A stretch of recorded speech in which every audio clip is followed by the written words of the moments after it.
What's up everyone? I'm back here with another quick unboxing video for you guys, and today I'm going to be taking a look at the Aukey USB 3.0 to USB-C mini adapter. But this one here is a 2-pack that you can get off of Amazon for about $8 to $10 depending on if it's on sale.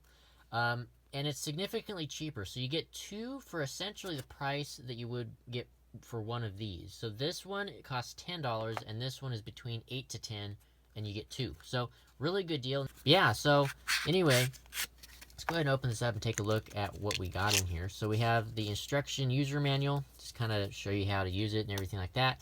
And then we have the warranty card, as well as, I'm assuming this is a little sticker, a little key sticker that you can put on something, which is kind of cool.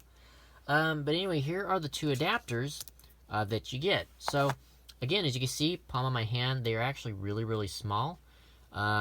Not much bigger than this. As you can see, the Aukey adapter is slightly taller than the Nanda, but nonetheless, it is definitely still a really small compact adapter. And it is not made out of metal, but it is made out of a high quality plastic, and it still gives you the full USB 3.0 transfer speeds, as you would come to expect. So really all this is doing is converting your standard USB cable into a USB Type-C connection, which is really nice. Now, I use these things all the time. I have a ton of these all over my house, basically, connected to various different USB cables, such as my USB hard drives, chargers, everything of such.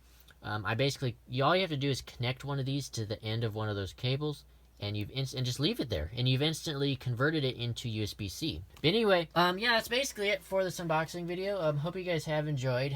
Make sure to hit that subscribe button right down below. It is greatly appreciated. Hit that thumbs up button as well, also much appreciated. And if you guys have any questions or comments, drop them in the section below, and I'll help you guys the best as I can. And I will also provide a link in the description as well, if you guys are interested in picking up these particular adapter. Anyway, so hope you guys have enjoyed again, and I'll see you guys in the next one. Peace out.